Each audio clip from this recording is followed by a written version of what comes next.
What's up, everybody? Welcome to another brand new episode of Undisputed Anime. This is the podcast where we love to talk about anime. Let's just go with that. We'd love to talk about anime. I'm one of your hosts, Zane Reed, aka Zane Taichou, captain when it comes to anime recommendations. I'm joined by my best old friend, Su Day. How you doing? What up? I'm good. Despite all of the things that I told you prior to the show that were going wrong today, I'm good. You're doing good. We're in there. I'm good. I've had a good weekend. A really good weekend. So, ooh, I have a burning question for you. Actually, it's more of a video game question. Please do. I'm always happy to indulge. Lost Souls aside, seen it? Heard of it? I have heard of it. I've not really looked into it too much, but I've heard chatter about it. So okay, I wanted to see where you were with it. Is this a game that we're in? Like me, you, Ray? Are we diving into the world of Lost Souls aside? Because I'm also seeing chatter, and I'm seeing chatter like comparing it to Final Fantasy 13 Versus. Yeah, Devil May Cry. So what I will say is, while I haven't done too much research into it, it strikes me as right up my alley. I do have it on my wish list. Okay. I don't know that it's going to be something that I will get out of the gate. But what I have seen of it, it does look very engaging in that very high action. This is basically living anime. Like an anime video game, but like done like right. I think that there were a couple of titles like that that were shown at one of the PlayStation showcases. Maybe not the last two, the one before that. I think there was another one which was shown in the same showcase as Lost Souls Side, which is like kind of, I believe it's framed in like around Arthurian myth. And it's got a female lead who's voiced by the talented Jennifer English. Is that Tides of Elimination? Tides of Annihilation. Annihilation. Got you. Yeah. Which also looked like really good and stuff. So I've got them both on my list. So I hope that they're good, because I would love for them to be good. They look cool as hell. Yeah. So, and I just love the idea of this guy, and he's got his like, it's like a dragon, but it's like liquid metal. Or is it like the nanobots from like Big Hero 6? I don't know what it is, but it gives him like dragon wings at one stage. And he runs along it, and it looks so fluid and fun. So yeah, I think I'm in a similar boat as you. Like maybe it's not a day one release, because I know it's had like its release date pushed back. It was supposed to come out in June, but now it's coming out in August. So I'm kind of like, ooh, is that more like a visual thing, or? I guess I feel like the last couple of years, developers are becoming a lot more comfortable with with pushing back against the publishers and saying this needs a little bit more time, because we've seen, especially in the last couple of years, how negatively it goes down if you put out an unpolished product. Yeah. Great example of that is probably the most notorious example of that in the last like several years is probably like Cyberpunk. I was going to say Mind's Eye, but yeah, Cyberpunk. Mind's Eye is the like most recent one, but it's like both Mind's Eye and Cyberpunk. In all of the promotional stuff, it looked so good, and then people got their hands on it, and it was not doing good.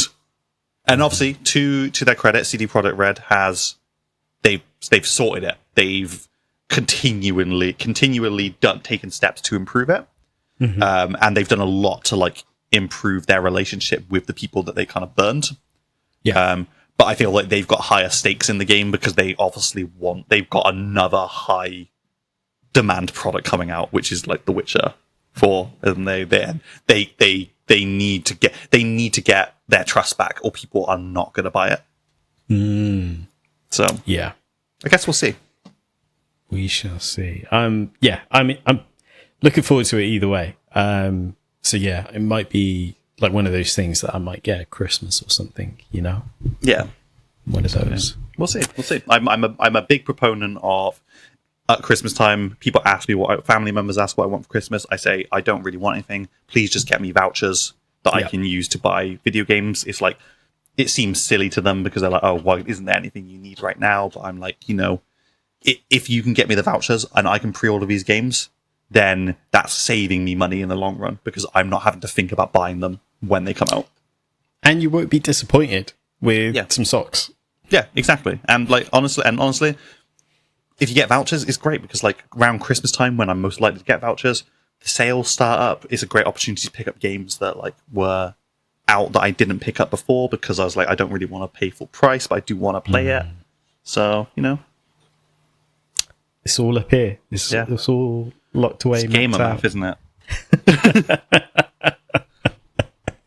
Talking of gamer math, this is Undisputed Anime Podcast.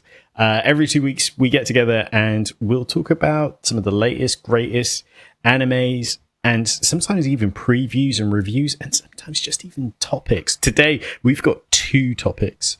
2 to cover off today. And one of them's not even included. I got to see JJK in cinemas. That was fantastic. Woo. Loved it. Absolute cinema. Woo. Actually, a busy theatre as well. Like, you know, like sometimes we've talked about like going to cinema to see an anime and it's just like 4 people there. This one actually had lots of people there. Annoyingly, a little bit too chatty for my liking. You know, one of those where people are talking like, this is the bit where... Shh. So it's people trying to get their friends who aren't into anime into it. I think it's more couples. Like I was on either side of me is couples. It's a date night, but you know, like they let one of the party choose the movie. It's like I think one couple on my left were like into anime, like, you know, and I heard it's gonna sound weird. There was a lot more reactions coming from the female than the male. Yeah, obviously, it's the like bloody hidden inventory. Like, it's literally it's written for the female gaze. Yeah, I guess. I'm not even in a place where I'm willing to argue about it. I cannot see how like. He knew what he was doing. He knew exactly what he was doing when he wrote it. He already knew he had the female viewership, and he's like, "We're just going to give them more of what they want." Where the couple on my right, the guy was kind of like, "This is the part where," you know what I mean, and like, so yeah. But good time, good. Of course, incredible animation from Mappa. No ghosting, no dimming was used in this version as well. So if you have epilepsy, it might be one to bear in mind. But yeah, really, really cool. But enough on that. Sushi Day. We got 2 topics. One of them is, of course, we're going to talk about the summer anime lineup. We're already 3 weeks into the summer, but you wanted to touch on something that is a lot of chitter-chatter at the moment, right? Yeah, I do. Do you want to go straight into it, or do you want to do the summer anime lineup first? Is that completely up to you? You're the showrunner. You get to make that call. Tee up your topic. Go for it. Fantastic. So basically, I thought it'd be an interesting thing to maybe open up a discussion on. Maybe it's not something that we even finish discussing and we revisit at a later point. But I've been hearing a lot of chatter around on the internet at the moment from various sources that there's a notion that shonen as a genre is in decline.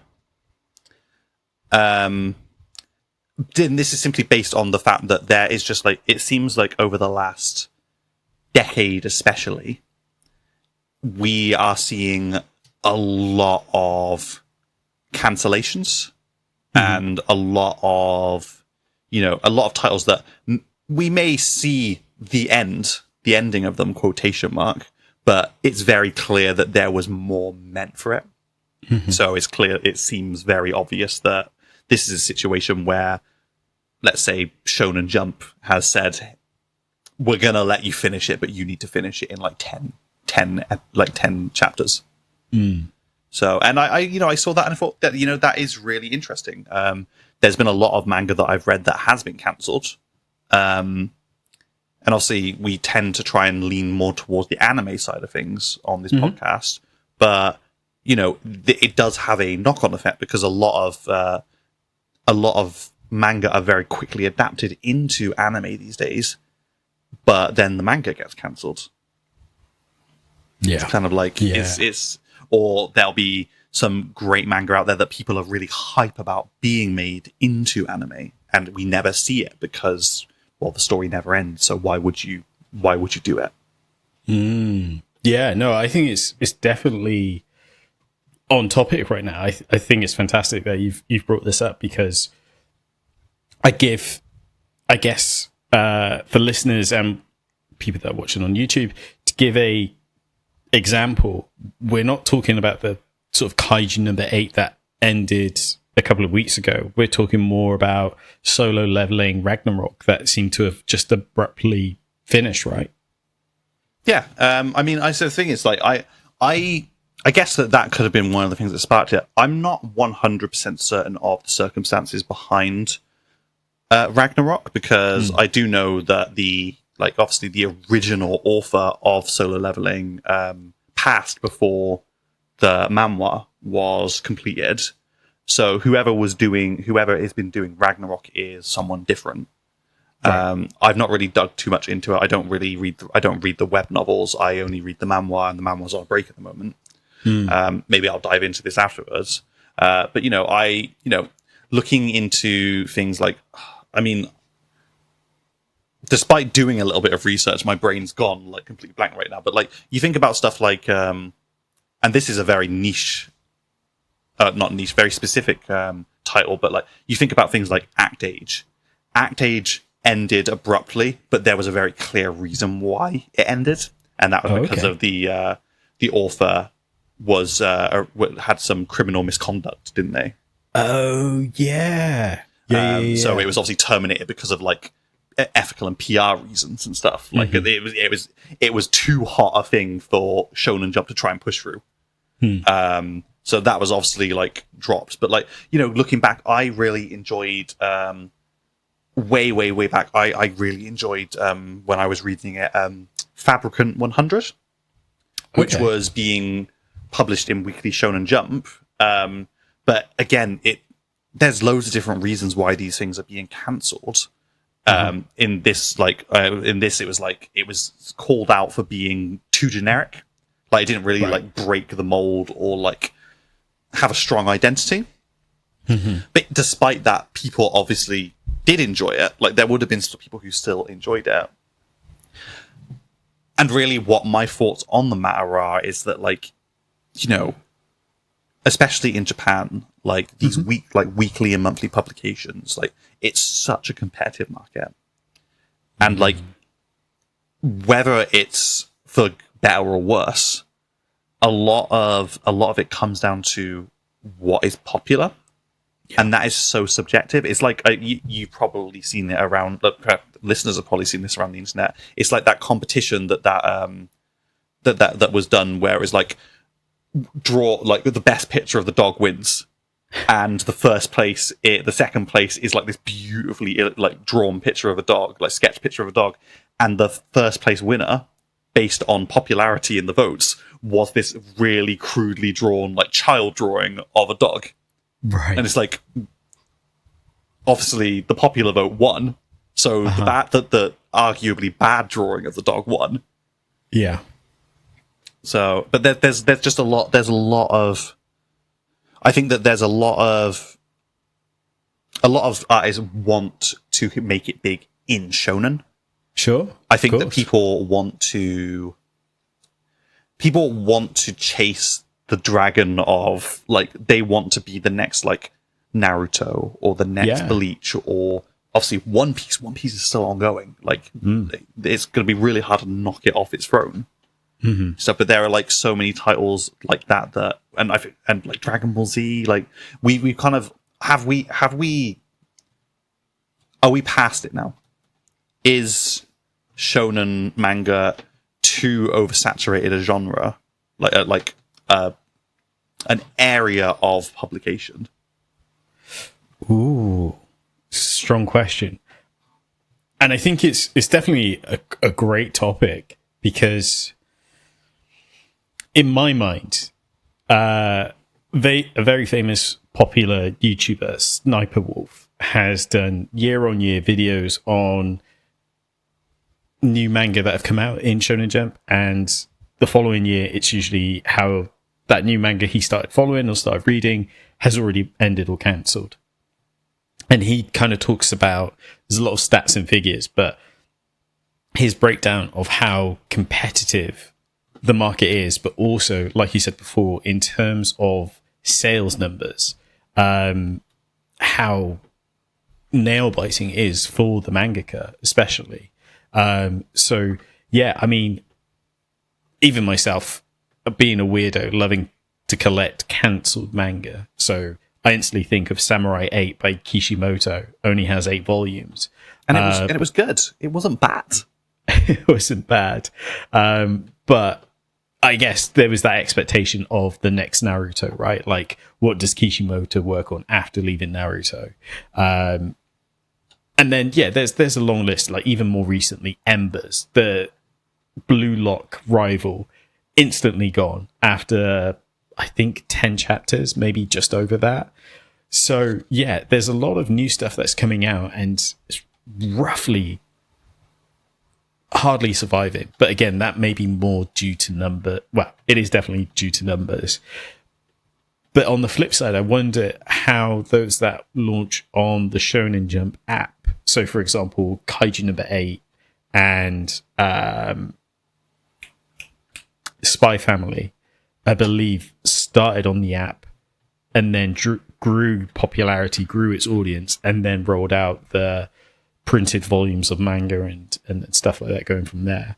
But yeah, I wonder if it's more of a, print versus digital, or is it just because those stories just aren't clicking with people straight away, like Phantom Seer didn't, because JJK was the Ghost Boy mystery thing that was just clicking with the audience at that time. Well, it's like I think the observations have been made. Well, like there's like two factors that like when I've done my research, I've seen is like, obviously shonen operates on, and a lot of magazines operate in this way, in like you do your survey rankings, don't you?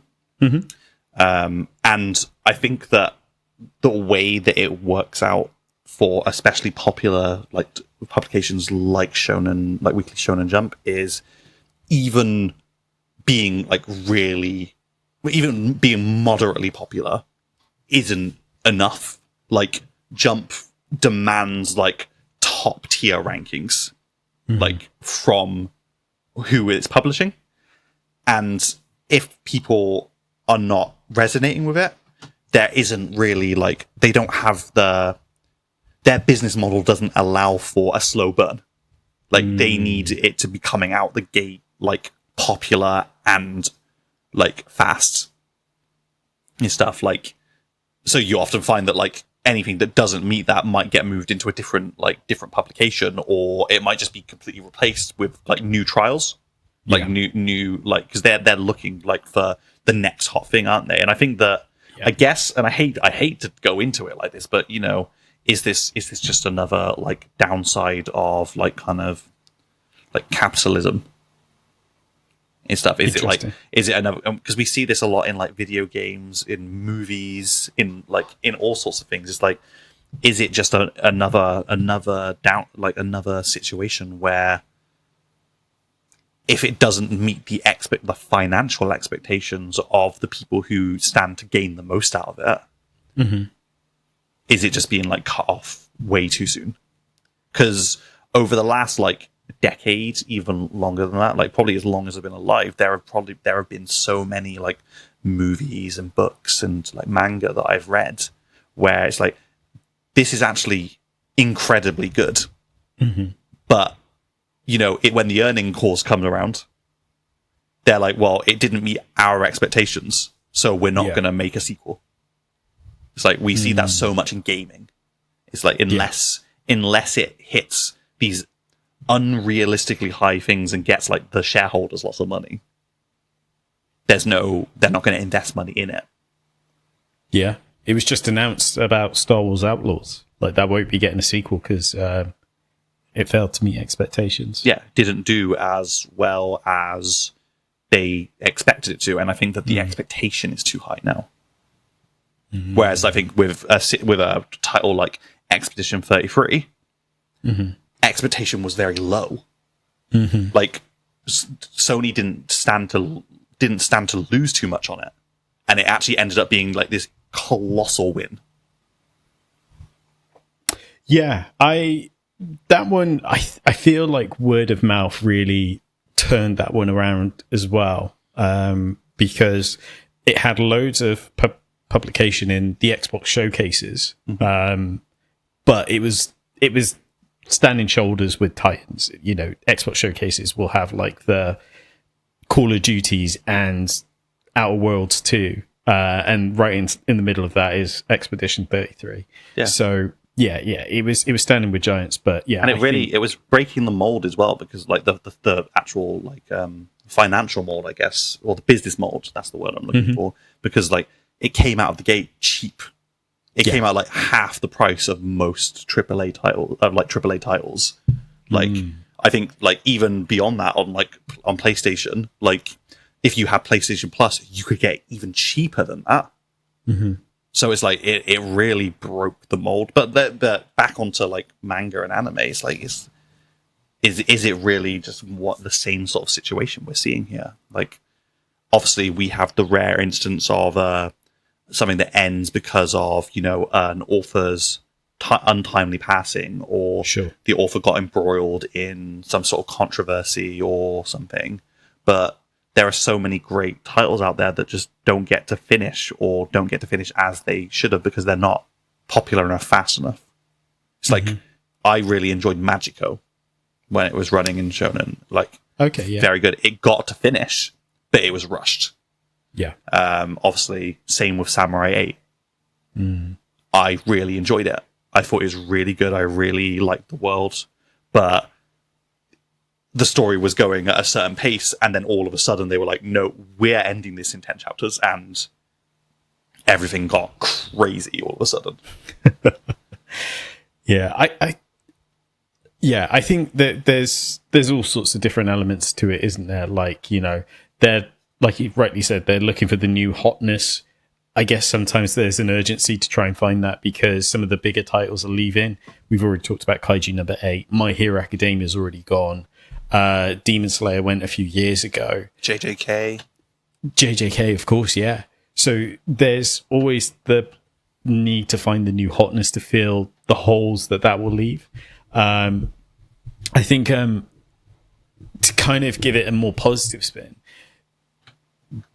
we've seen, again, this is probably a bit of an outlier, but the idea that Black Torch, a cancelled manga with 5 volumes, is getting an anime adaptation is kind of exciting, because, as you rightly pointed out, some of these titles that have like good premises or good characters or all these other parts to it, but maybe hasn't hit the mark, or maybe it didn't find its audience, might have an opportunity to find a new audience, maybe with the eye of a director and a team of writers, can flesh out, can breathe at certain points, and, you know, modern animation and music and sound can really bring that story to life, where the pressure of doing week to week and then it getting cancelled in 10 chapters, it sounds, hopefully that could be a new norm going forward, because again, titles like Phantom Seer,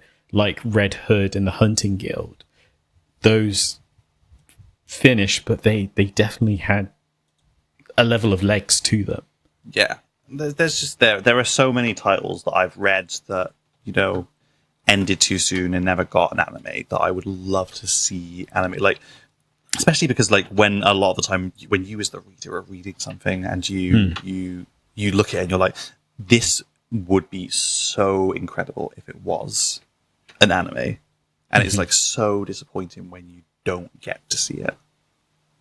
So I do hope that there is a shift of that, and I do hope that there is a. I don't think necessarily personally. I don't think that shonen itself is in decline. I think it's more so. I do generally think it's more so to do with the actual publishing environment and the business elements of it, because arguably most of these things that are being cancelled are not bad. It's really just a matter of they're just not as good as the hottest thing at the moment. Yeah. Or, there are the rare instances of like, there is the market is just too saturated with a similar type of story. Right now. It's like, a lot of this current generation's mangaka are kind of chasing the stories that inspired them to start. So you'll get a lot of people who are like trying to make the next like Bleach or the next Naruto, and it's the same tropes. And I think that to some degree, and we see this a lot of video games and anime and all sorts, like especially like let's think about isekai. The market for the couple of years absolutely saturated with isekai, wasn't it? Yeah. And once that started happening, people started falling out of love with isekai because everything seemed like it was an isekai. Yeah. So maybe there's dozens of factors. Maybe this isn't such a clean cut topic. Maybe this isn't something that you can really put down to one thing or the other. Agree. Yeah, absolutely.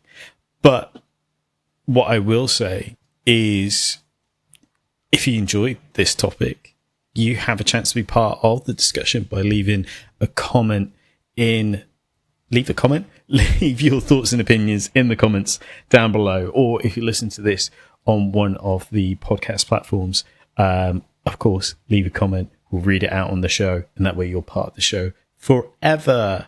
But yeah, a crazy topic to think about. But what we're going to do next is we're going to shift on over to talk about the summer anime lineup. But before we do, we've got a little word from our sponsors, which today is brought to you by Surfshark VPN.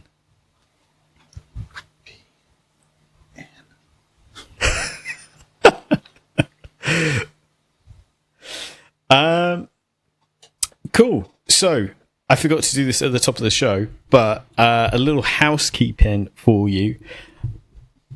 Last episode, our amazing cover everything, every big announcement that was at the Anime Expo 2025 was a week late, so apologies for that. Make sure to check that episode out because we got Matt from the Manga Tack podcast to chime in with some of his thoughts, especially around manga announcements as well. So if you are trying to find out what big deluxe editions were announced, be sure to check out that episode.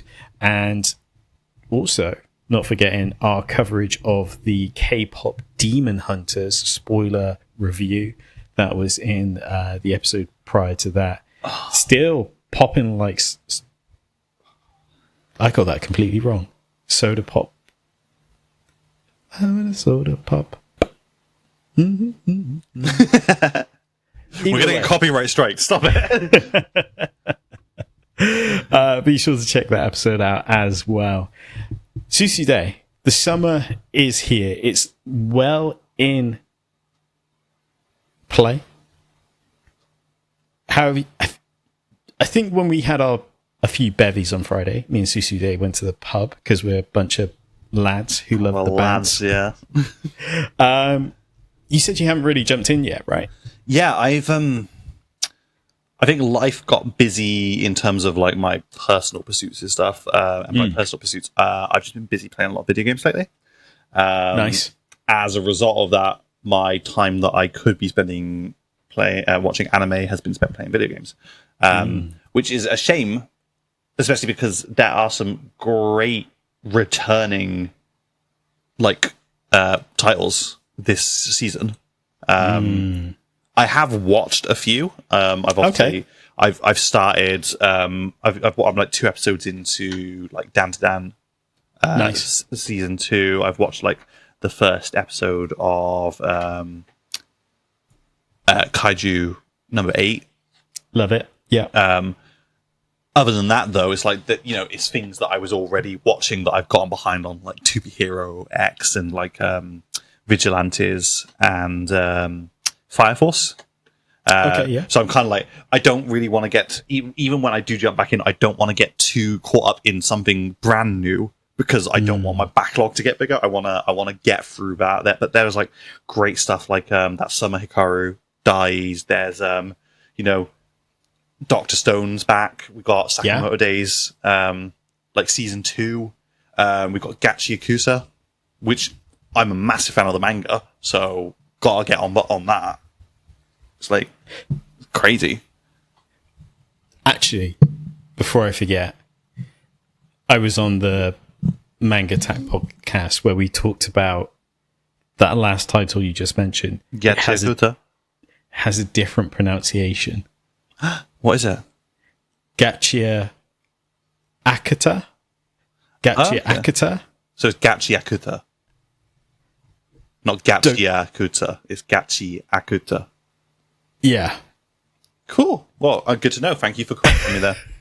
That's all right, because in preparation for the manga attack, I was like, have I been saying it wrong this whole time? I'm glad to know. I'm glad to know. I am, me. I am doing some soft learning of Japanese, but I'm still not in a position where I could look at that word and know exactly how phonetically I should be saying it. There's a guy on TikTok called Ren who breaks it down, because I believe half of the word actually means trash. I'm pretty sure it's trash or garbage or something along those lines. And then I can't remember what the second half of it means. But yeah, I'm pretty sure Gachia means trash, garbage, or rubbish. I'm Googling it as we speak. Serious trash. Serious trash. Yeah. So, there you go. The more you know. Always learning. But as Susude mentioned, this season has been the season of returns.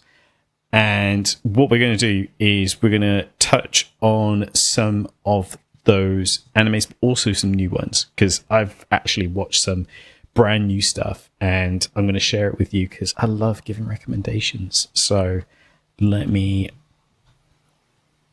run through my list. So should we start from the top or the bottom? I'm happy to let you lead on this one. Okay.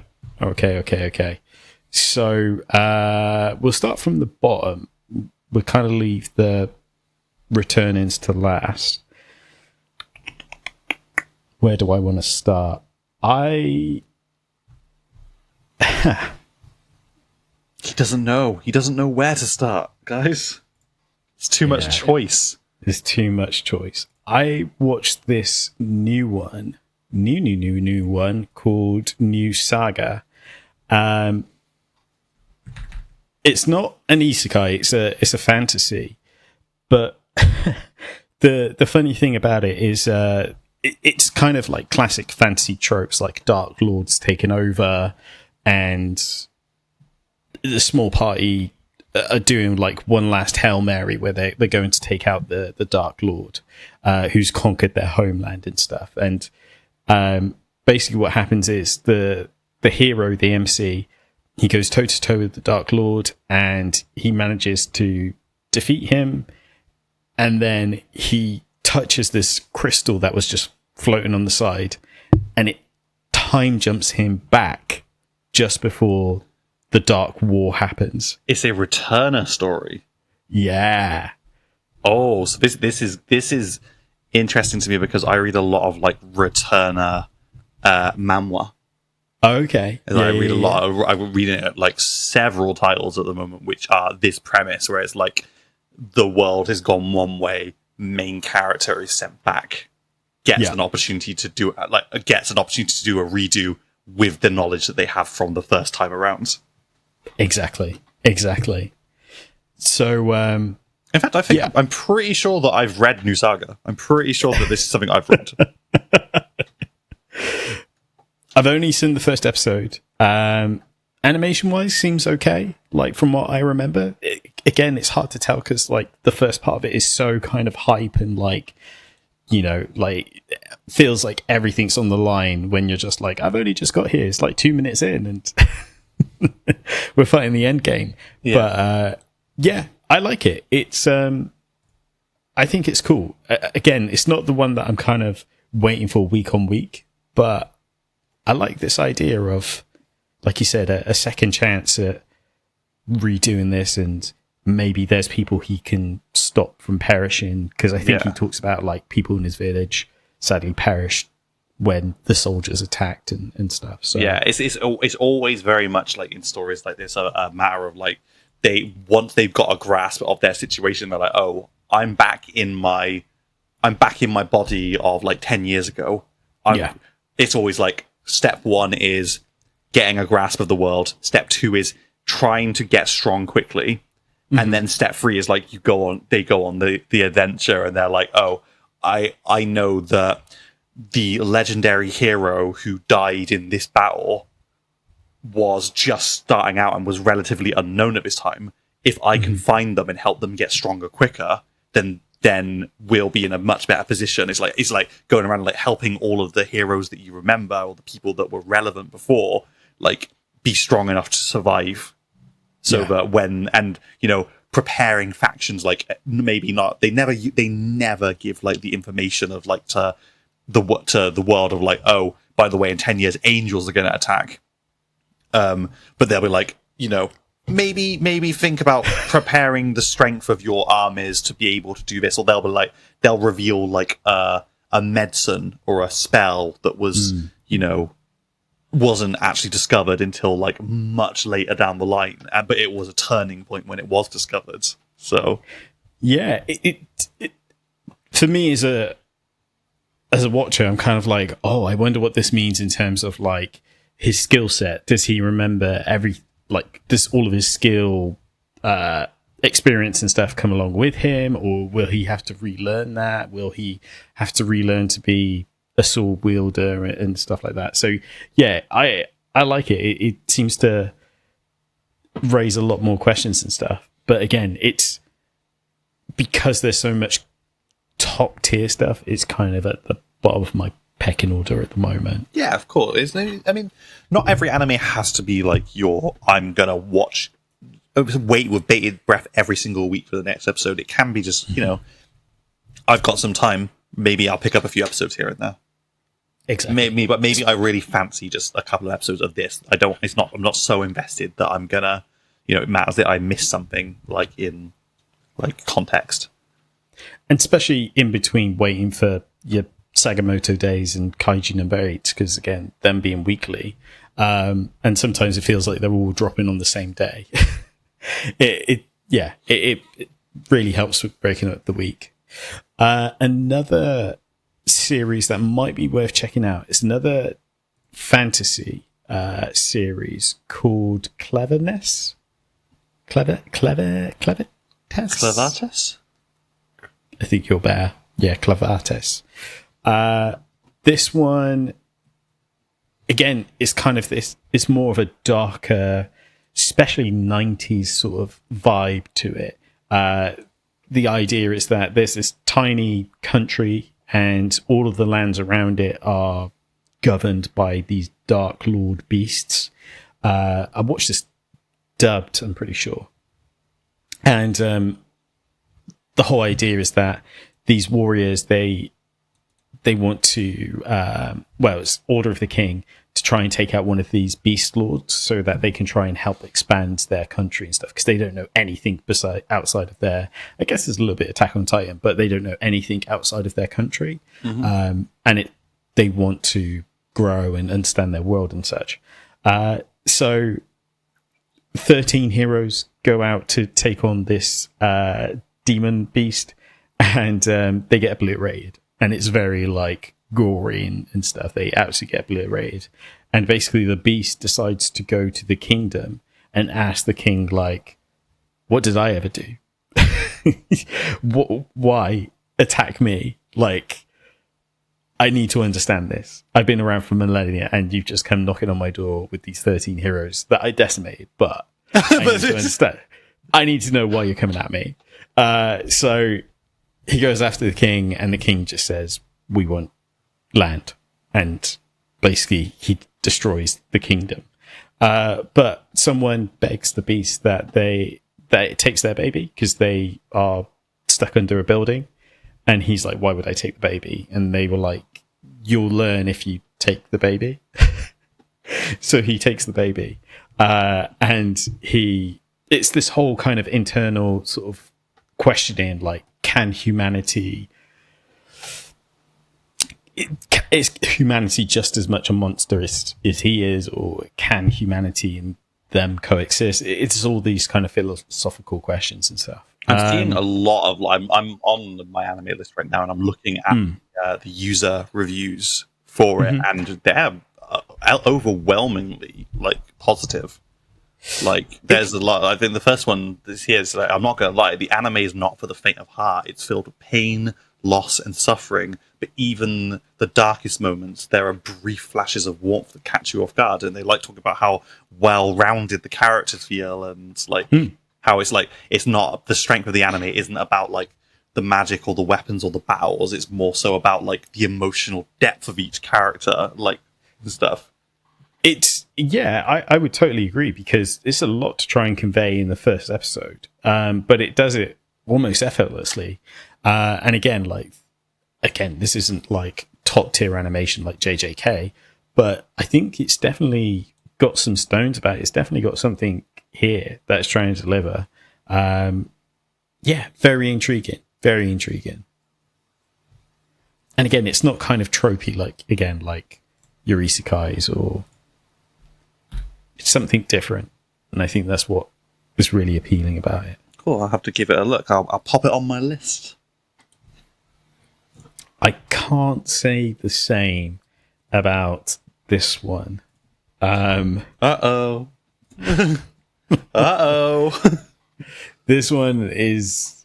I don't know. I've seen a lot of people excited about it, but I'm just not jamming with it at the moment. I believe it's Tugen Anki?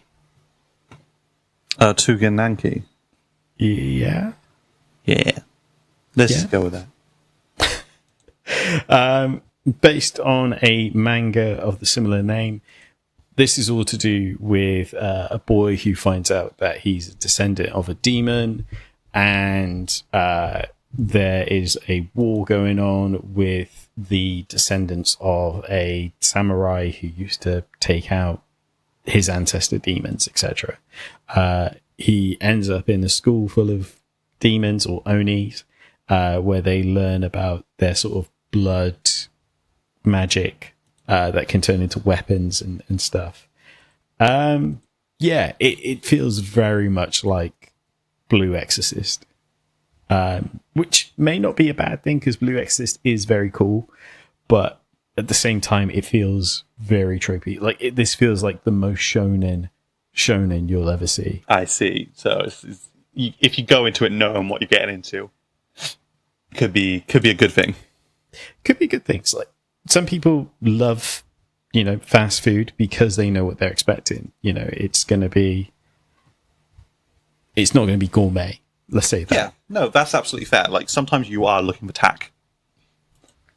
Good dub. Animation, I'd say it's very hit and miss, because sometimes it just randomly goes into 3D CGI. I'm not sure about that, but yeah, honestly, this probably, I'm going to probably drop this one. Unless something crazy happens, I'm probably going to drop this one. Do you think it would be like a good thing to watch? Like, let's say that you were ill. For like, let's say you caught the flu and you were just at home and miserable. You couldn't super focus on anything, but you just still wanted to watch some anime. Is this the sort of thing that you could like easily watch without having to invest too much brain into? If this is 12 episodes, I would say yes, but it looks like it's 24 episodes. Oh, okay. So I think it's here to stay. But saying that, I did that with that anime Bastard, didn't I? I watched it ill because I was like, there's nothing else on. Like, I just want something to fall asleep to. And that turned out to be the most wildest experience I ever had watching an anime. Well, sometimes it's just like that, isn't it? Yeah. Yeah, sometimes it just be that way. This one, I'm really interested to see what you think when you get a chance to check this out. This, originally, I saw the opening and I thought, wow, that looks incredible. The actual animation in the show itself is not the same, but the Water Magician is, I think, is a really good one. It's the whole idea. It is an isekai, but it's at a much slower pace. It has some comparisons to Free Rent because, again, it's set in the fantasy world. It's a lot more slow paced in terms of like he doesn't instantly just get like a flock of girls around him, but he does these amazing things with his water magic. Like he grows to an incredible rate with his spell casting and stuff. It's really cool. It is something that like I do have it on my list to watch. I believe, like I said, I think we watched the. Did we watch the trailer here on the show at some point? I think so. It looked incredible through that. It does seem a bit of me. So I definitely will take a look. Whether or not it'll become something that I will end up like. Maybe it will, but maybe it won't be something that I end up just watching and being obsessed with.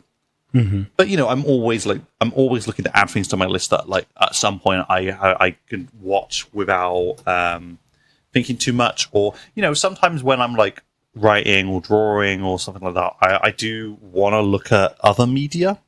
Yeah, because I feel like when you try and do like creative stuff, you like often lean on media that you are comfortable with, like already know, and sometimes it's really good to like get ideas or like inspire your own inspirations by like watching something brand new. Yeah. So you like try and see if you can find anything that's like breaks the mold a little bit. So yeah. I'll definitely be giving it a look because it does seem pretty good. If we are getting more of these sort of free rent like fantasies, I'm all for it. Like I don't think I'll ever talk them down, even though I know they're much more slow paced. Like you see this guy become like a farmer and all these other little aspects before he leaves his little hut in the forest and travels the world and stuff. Yeah. But that time with him, you learn so much. And at the same, again, like it's the time with him, you get excited about things through him. Like when he meets someone and they talk about, oh yeah, there's like elves and the elves live in the forest and stuff. And he's like, yeah, of course they do. It's like, what do you mean by that? What do you expect? Because of course he gets excited by the idea of being in this fantasy world. So yeah, it's definitely fun. It's definitely a good watch. Cool. Well, I'll definitely give it a go. Hopefully, it won't end up being like when I the last time you recommended an anime like that to me, and I had to then admit that actually I was wrong. And it was incredible, and I watched every single episode I could all in one go. What one was that? Was that Demon Lord Night? No, it was. Why can't I remember the name now? It was the one about the guy who he can't use magic, but he uses magic, wand and sword, Wisteria. Wisteria, wand and Wisteria. Yeah. Wand and sword or sword and wand. Boy, did I have to eat some humble pie after I watched that. Boy, oh boy. What can I say? That one hit so good. Yeah, remarkably so. I was not expecting it to hit as hard as it did. I enjoyed it way too much. The last one I was going to mention is the summer Hikaru died. This one is, wow, just, again, a lot more slow paced, but it's so powerful. Like, every episode feels like a movie. Yeah, it's I have not started it yet. It is, again, it's something that's on my list, but it's a much darker story. It's like slice of life, supernatural horror, isn't it? Yeah. Very complex, like character-driven story. So, really looking forward to jumping in with it because, you know, I've heard Ray talking about it. I've heard Matt talking about it. It looks great. It's over on Netflix right now. It is, yeah. Very accessible. Might be something that I might be, you know, sit down and get my dear wife to watch with me. It's I can't really put it into words, but there is a deep level to this dark, I don't know what you would call it, horror sort of supernatural thing. The only thing I will say is I don't know what it is, but that kind of gooiness that comes out of him, that it makes me feel icky. Like, are we talking like another Origin sort of situation? No, it's a different type of icky, like skin crawling kind of. Yeah. Oh. But yeah, I like the mystery side of it. That's where I'm looking forward to. Is like, what does this all mean? Where's the climax? Where's this all going? That's where I'm really interested to see. And it's kind of one of the reasons that I avoided the manga as well. Knowing that it was going to get an anime adaptation, I was like, I want to be on the journey to see where this goes. Yeah. Oh, how exciting.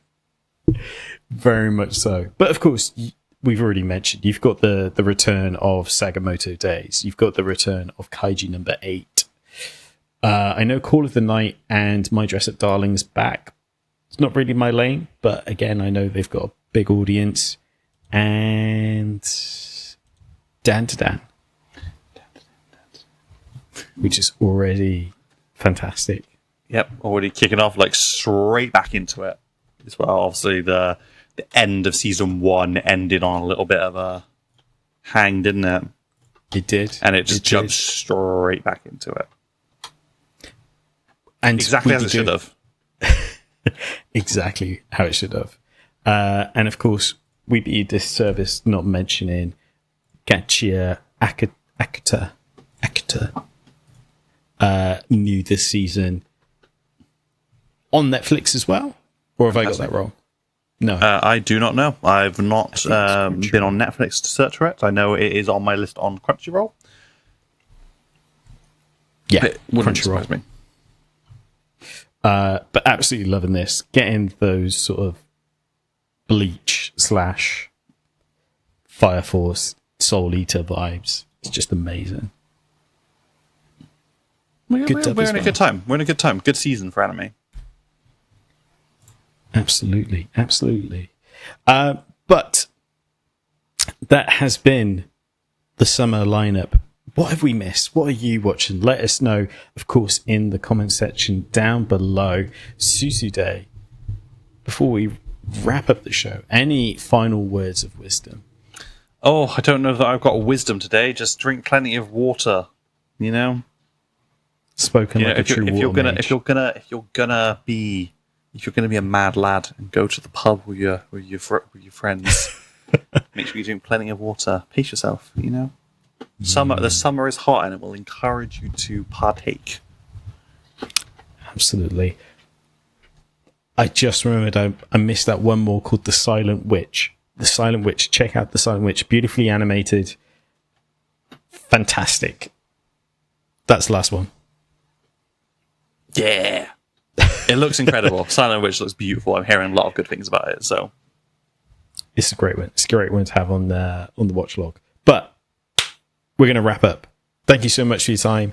Thanks for listening. Thanks for watching. Subscribe, like, leave a star rating on your favorite podcast platform. And next week we'll go through some of those comments. Next week after, because it's bi-weekly. We'll go through some of those comments because I've seen a few come through and they look fantastic. So thank you for commenting. We'll see you soon. Peace. Later.